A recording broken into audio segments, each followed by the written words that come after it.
is pouring blood out of it. Be very, very nice. We had a case where we had an African-American guy who was a fan of mine. Great fan, great guy. In fact, I want to find out what's going on with him. You know what look at my African-American over here. Look at him. Are you the greatest? You know what I'm talking about? Okay. So we have an African-American guy at one of the rallies a month ago. And he's sitting there behaving. And we had protesters inside the arena. And they were dressed in a Ku Klux Klan outfit, okay? And they're running around dressed as Ku Klux Klan. And the place is booing them, booing them. This African-American gets up, and, man, he slugged these guys. He slugged them.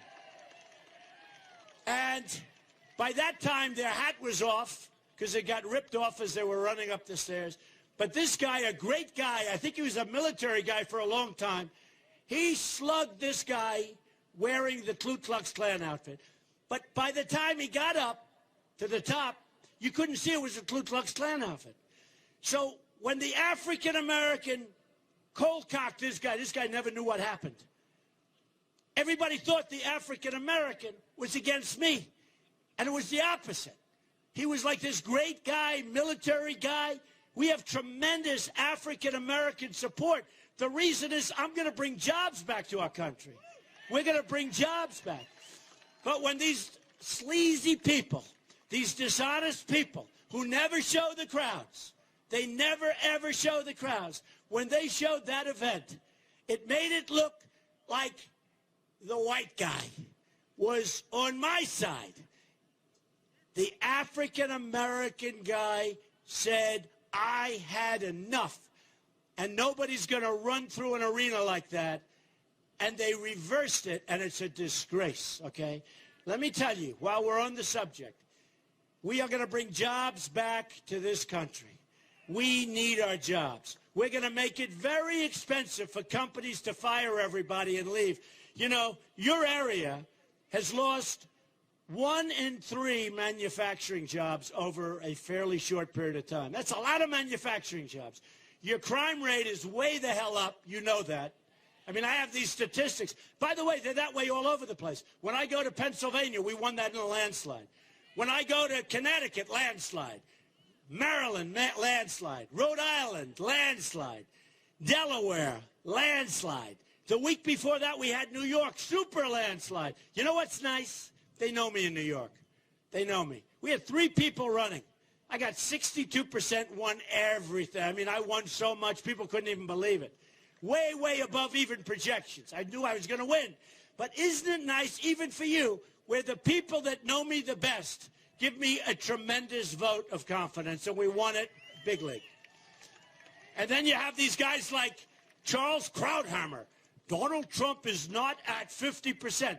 I got like 12 people running against me in some of these states, right? Ever notice that? Donald Trump. Here's a guy, Krauthammer. He would say, oh, so much. Mr. Trump will not run. This is the finest field of talent ever assembled in the history of the Republican Party. That was before I ran. I listened to Krauthammer say it's the finest group of talent ever assembled in the history of the Republican Party. I looked at my wife. I said, you know, maybe I shouldn't run. Except Krauthammer doesn't know what he's talking about. He's another one. He's overpaid. He's the one, you know, he was the big one for the war. Go into the war. Go into Iraq. Fight like hell. Lose thousands of lives. Spend $2 trillion. Spend $2 trillion. You know what we got? Nothing. You know what we did? We gave Iraq to Iran. And I've been against it. But with that being said, we're going to build our military so powerful, so strong, nobody's going to mess with us. Our military is depleted. Did you see those things on Fox and CNN where they had a sort of documentary on what's going on with our flyers, right? We have these great airmen. And what's going on with our equipment? Where one of the airmen said, oh, I used to be so proud. Now what they do for our fighters, our F-16s or F-18s, they have the fighters. They don't have parts. So they go into a plane graveyard. You know, that's where they dump the old planes. And they're stealing parts for our fighter jets. And they're stealing parts from museums where they show the fighter jets. They're going in and they're taking parts because they want to be able to continue to fly. This is the United States. Can you imagine them doing that? And then they spoke to these young pilots, these great guys, and they say, well, what do you think? Well, they're leaving. They're leaving. As soon as their term is up, they're leaving. And they say how sad it is. And they remember how great it was like 15 years ago when he started. This is the United States, folks, and we're never going to be doing that kind of thing again if I'm president. I tell you right now. I'll tell you right now. So we have a lot of things to do, and we're going to do things the right way. Hillary Clinton is not a talented person. She's not a natural. She wasn't meant for this job. She's greedy. She's greedy as hell, and that's, I think, the reason she wants it. But she doesn't have the talent for the job. She's not a natural for the job, and she's just not a natural talent. And honestly, folks, look, beyond me, if you choose Hillary Clinton, this country is going to die. It's going to die. She's not respected by other countries. When she goes, she won't ask. As an example, when I said Japan, look, you know, we may have to walk, but Japan, you got to pay up. You got to pay up. They're going to like me. They're going to pay up. And if they don't pay up, we have to walk. And you know what? They're going to have to defend themselves. That's okay. Okay? Now, I never said nukes. What I'm saying is they're going to have to defend themselves. You know, right now, we have to defend them from North Korea. If anything happens, we have to defend them. You know, though, and I say it to everybody, we defend them, but if something happens with us, we get attacked, Japan doesn't have to help us. Now, think of it. That's our deal. Sergeant Bergdahl. We get Bergdahl. They get 5 of the greatest killers that they have. They've been after him for 9 years. I call him the 5-for-1 president. And that's the same thing with the Iran deal. We gave them $150 billion, and that's the only time we got our prisoners back. We shouldn't have even started a negotiation until we got those prisoners back.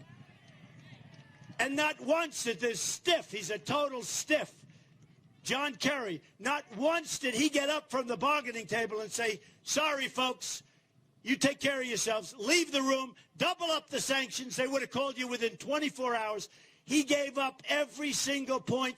And by the way, the biggest loser in that deal, aside from us, is Israel.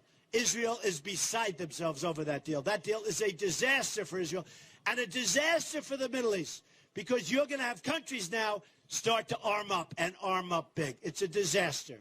This is the president that we have. And I believe that Hillary Clinton is going to be worse than Obama, okay?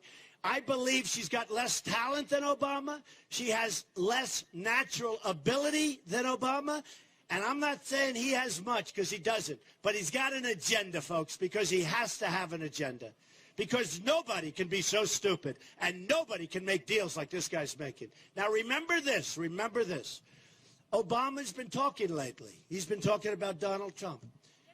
And normally I wouldn't want to attack the president. I wouldn't want to say bad. I'd rather not. But once he speaks, like Bill Clinton, he started speaking. Now he's been very quiet lately. Very quiet. But you know what? He started speaking. Once they attack, then we're allowed. So he's going to go out and campaign for Hillary. By the way, he doesn't like Hillary, and Hillary hates Obama. You know that. She's hated him for years. Obama called Bill Clinton a racist. Bill Clinton hates Obama. And I know that for personal fact. But he hates Obama, hates him. The biggest surprise to me is that he made the speech at the convention for him, honestly, because he hates Obama. Hillary Clinton can't stand Obama. But now Hillary will do anything he says. You know why? She doesn't want to go to jail. Do you notice? The president, all of a sudden, they were going to disassociate themselves from the president. All of a sudden, anything he wants, she'll do. Because it seems like they're protecting her. Let's take the word seems out, okay? They are protecting her from going to jail. And she doesn't want to anger the president by saying, I disagree with you on this. So she agrees with just about every single thing that he wants to do. Yes, sir. No, sir. I think she should start calling him sir, okay? And that's what's happening, folks. We're going to have a whole different thing. Remember this about Obama. I always thought one thing. I never thought he'd be a good president. I thought he'd be a great, really, healer. I thought it'd bring the country together. I thought he was going to be a good cheerleader. He's been a disaster cheerleader. No, I know what she said. It's, you know, hey, a lot of people say that, by the way. But I thought it'd bring the country together. He can't bring the country together. It's not there. He's brought the country and he's divided the country. Wealthy, less than wealthy, white, black. He's absolutely been the great divider. He's been a terrible president. Hillary Clinton will be worse, believe me. She's going to be worse. She's going to be worse. She has a chance of being far worse. I mean, look at the deals. Look at the Libya deal. Look at it. And you know who has that great Libyan oil? You know, it's among the finest oils in the world, right? It's high up. It's sweet. It is one of the fine oils in the world. You know who has it now? ISIS has it. ISIS. Without that raid, you don't have Benghazi. I met with the fiancée of the ambassador who was killed yesterday. She's supporting Trump. A very nice woman. And she tells me stories about Hillary that are unbelievable. Unbelievable. Horrible stories about Hillary. I mean, I said, are you sure you're supporting me? Because I assumed she'd be like on the Democrat side. And she said, no, I'm supporting you. But she told me stories about Hillary that are horrible. That are horrible. And she said the ambassador was like a great guy. And the death they died, what they went through, was supposed to be beyond comprehension, including the other 3 young people. And remember the ads, the phony ads with Hillary? Who do you want answering your phone at 3 o'clock in the morning? She was sleeping. She was sleeping. She was sound asleep, or who knows what she was doing, but she didn't answer the phone. I say she was sleeping. I say she was sleeping because she's got no energy. I say she was sleeping, all right? You know, I say it was a terrible thing. And Benghazi has never really been picked up like it should be picked up because the press has never picked it up. So here's the story, folks. It's an honor that you're here in this kind of heat. I know a number of you went down. I love you all. But I'll tell you what, you're going to be so happy, so proud. You've got to go out on June 7th. You've got to go out. You've got to go out. You've got to vote.